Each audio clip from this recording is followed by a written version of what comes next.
co mogło sprawić, że film Dzieci Kukurydzy 7 Objawienia, Revelations, mógł być dobry. Tak sobie zanotowałem w swoim kapowniku.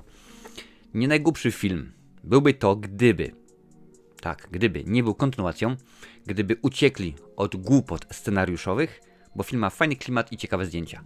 Gdyby te wszystkie rzeczy spełnić, gdyby te wszystkie rzeczy zrobić, ta produkcja miała szansę być rzeczywiście jak najbardziej intrygującą, bo miała to być nowa wersja, ale oczywiście o tym za chwilę.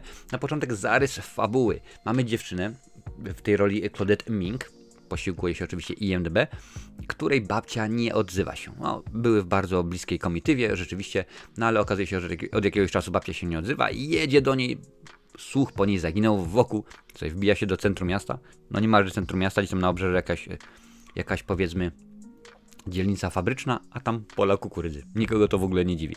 W każdym razie wchodzi to i zaczynają się dziać dziwne rzeczy. Wszyscy, tak naprawdę sąsiedzi są bardzo dziwni, to tak delikatnie ujmując, staram się być delikatny. Dzieciaki, w ogóle wiesz, godzina 2, 3 w nocy, dzieciaki hulają po drodze, po całym budynku, ale wszystko w porządku, luzik. No i rzeczywiście, jak się może łatwo domyśleć, ona idzie na policję, policja próbuje coś zrobić, jest tempa jak zawsze, albo bardzo często w tej serii, no i oczywiście, pewnie, że tak, powoli bohaterowie tegoż budynku są usuwani jako przeszkody. No i to jest jakiś tam zarys, wiesz? I tak naprawdę byłoby ciekawie, bo film ma to samo, co było przy okazji poprzedniej części. Ma bardzo intrygujący klimat. Podoba mi się rzeczywiście, jak to jest wszystko ukazane. Zdjęcia nie tyle, że są piękne, że są cudowne, ale w fajny sposób są one skomponowane. Wiesz, jakieś takie dziwne kadry, dziwne kąty ujęcia tego wszystkiego i to sprawia, że ten film miał potencjał. Mógł być rzeczywiście nie najgorszy. Stąd moja ocena wyższa niż poprzedniej części, ale to wszystko sprawiło, że no, jak nie masz intrygującej fabuły, jak nie masz, no to jest mimo wszystko thriller, horror, tak? Jak nie masz powiedzmy ciekawych sposobów, kiedy nasi bohaterowie powiedzmy giną, jeżeli nie masz w ogóle nic do zaoferowania poza tym, że mamy nie najgorszy klimat albo fajne zdjęcia, no to rzeczywiście nie może być dobrze. Bo no w tym filmie niewiele się zgadza. Naprawdę, uwierz mi, niewiele się zgadza. Włączyłem sobie przed chwilą specjalnie zwiastun.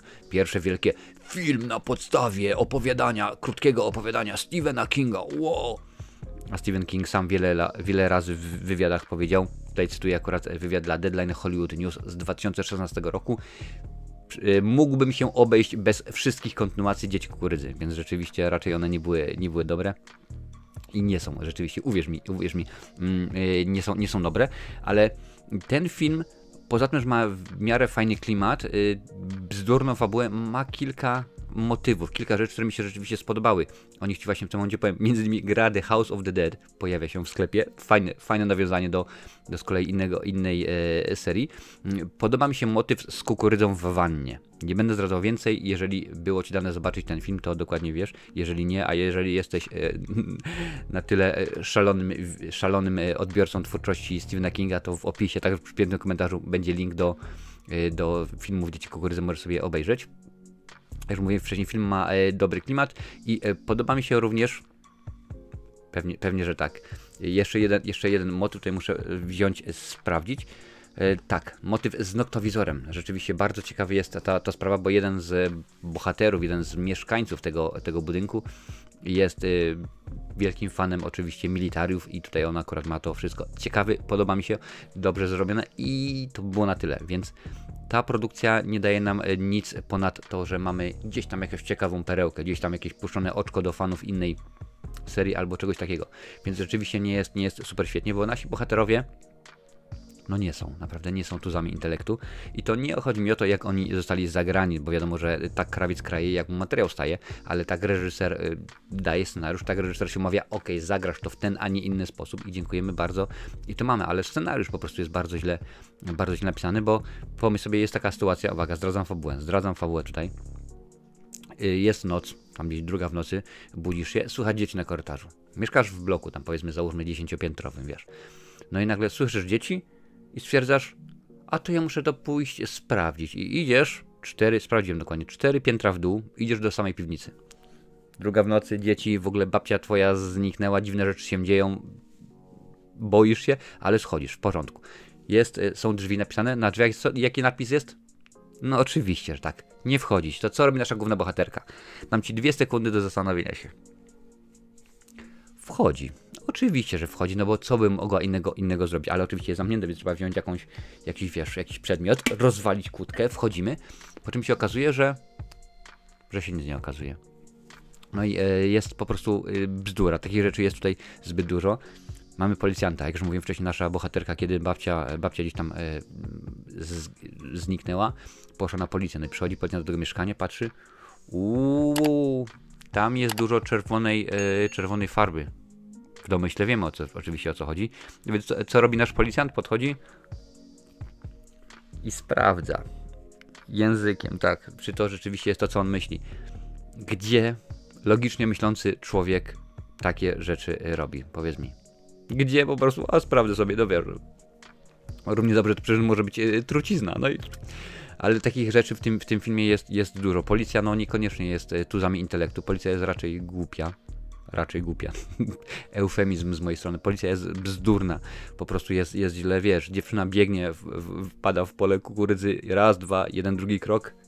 Oczywiście musi się wywrócić, no bo wiadomo, że musi się wywrócić. Więc jest bardzo, bardzo źle. Więc scenariusz jest słaby. Aktorsko nie dojechali. Mimo, że w tym filmie pojawia się Michael Ironside, czyli facet legenda, jeżeli chodzi o straszaki, o kino sci-fi. Wystarczy oczywiście tylko wspomnieć takie produkcje bardzo znane, jak Pamięć Absolutna, jak Terminator, jak Nieśmiertelny i tak dalej, Ta lista rzeczywiście, Nieśmiertelny druga część, ta lista rzeczywiście idzie, może nie w nieskończoność, ale dosyć rzeczywiście konkretnie. No i on był tutaj bardzo popularny na planie tego filmu, bo to był raczej taki film, no nie chcę powiedzieć fanowski, ale rzeczywiście było mnóstwo osób, które go kojarzyły. No dziwne, że nie wiesz, robisz film ze Sylwestrem Stallone i kto by go nie kojarzył, ale był bardzo popularny. Oczywiście opowiadał anegdoty różnego rodzaju z innych planów zdjęciowych i tak dalej, Po prostu było rzeczywiście bardzo, bardzo zabawnie. Tym bardziej, że jak mówiłem na początku, ten film pierwotnie miała to być nowa wersja. Miała to być nowa wersja oryginału, tak zwany remake, bo stwierdzono, że trzeba wypuścić film i tak biorąc pod uwagę, jak często te filmy wychodzą, więc domyślam się, że co 2 lata musi wyjść nowy film, żeby utrzymać prawa autorskie do tej serii, bo poprzedni film to był bodajże 2001 rok albo 99. 99 ten jest 2001, więc rzeczywiście co 2 lata te produkcje muszą wychodzić, ażeby zachować to i stwierdzono, ok, zaczniemy od nowa, ale po drodze jednak łatwiej jest zrobić kontynuację, bo one dużo mniej kosztują i tak to jest, a poza tym wrzucimy tam jakąś jedną legendę, wiesz, w poprzedniej części na przykład była Nancy Allen, również znana między innymi z Robocopa i był Stacy Keach, znany z wielu świetnych, cudownych i również bzdetnych filmów, więc tutaj jest Michael Ironside, więc gdzieś to tam się niby zazębia, no ale jakoś tak niespecjalnie, bo mówiłem to wiele razy, już przy niejednej recenzji, pewnie jeszcze powtórzę ze 100 000 razy. Kiedyś Alfred Hitchcock, znany bardzo reżyser, powiedział, że kiedy masz dobry scenariusz, możesz zrobić dobry lub zły film. Ze złego scenariusza filmu dobrego nie zrobisz. Idealny przykład jego Psychoza i wiele lat później Gus Van Sant zrobił film Psychol na podstawie tego samego scenariusza i okazało się, że był bzdetny, bzdurny i do niczego się nie nadawał. I kiedy dostajesz scenariusz, który jest głupotą, no bo to buńczuczne, tak, na podstawie opowiadania Stephena Kinga, no nie, naprawdę, to mogło być gdzieś tam pierwsza część, gdzieś tam mogła być, a w tym momencie, no to już jest 7 woda po kisielu, pomyśl sobie, masz krótką formę, opowiadanie i robisz tego 7 film, to tak jakbyś chciał, powiedzmy, z takiego opowiadania, które ma 2,5 strony, zrobić cały film, czyli na przykład jak Bitwa 5 armii, która jest w książce opisana na 2,5 stronach, a dostaliśmy 2-godzinny film, ale wiesz o co chodzi. Więc to się nie może udać, więc ten film jak najbardziej odradzam. No dobra, jeżeli jesteś wielbicielem, bo możesz być, twórczości Kinga i wszystko co wychodzi na podstawie Kinga oglądasz, obejrzyj. Jeżeli jesteś wielbicielem, albo oczywiście wielbicielką Dzieci Kukurydzy, obejrzyj. Jeżeli jesteś wielbicielką horrorów, lubisz się bać, to tego filmu nie oglądaj. Naprawdę, nie oglądaj. bo to nie jest potrzebne, no chyba, że wiesz, bardzo chcesz, ale jeżeli bardzo chcesz, to również możesz dać suba na kanale, będzie mi niezmiernie miło, będziesz wtedy informowana o każdym, a naprawdę kultowych horrorów tutaj jest bardzo dużo, mimo że tak naprawdę ciężko powiedzieć o Dzieciach Kukurydzy 7 kultowy horror, ale umówmy się, ta seria się doczekała już tylu produkcji, że rzeczywiście warto powiedzieć o tym w miarę, przynajmniej 2 słowa, ale nie, tę produkcję odradzam tylko i wyłącznie dla fanów, tę produkcję odradzam tylko i wyłącznie dla zapalonych zwolenników, tę produkcję odradzam, kropka. Po prostu, ale więcej kultowych horrorów? Pewnie, że tak. Tutaj, na tej liście jest ich całe mnóstwo. W większości są to dobre produkcje, te złe niestety też tam się trafiają.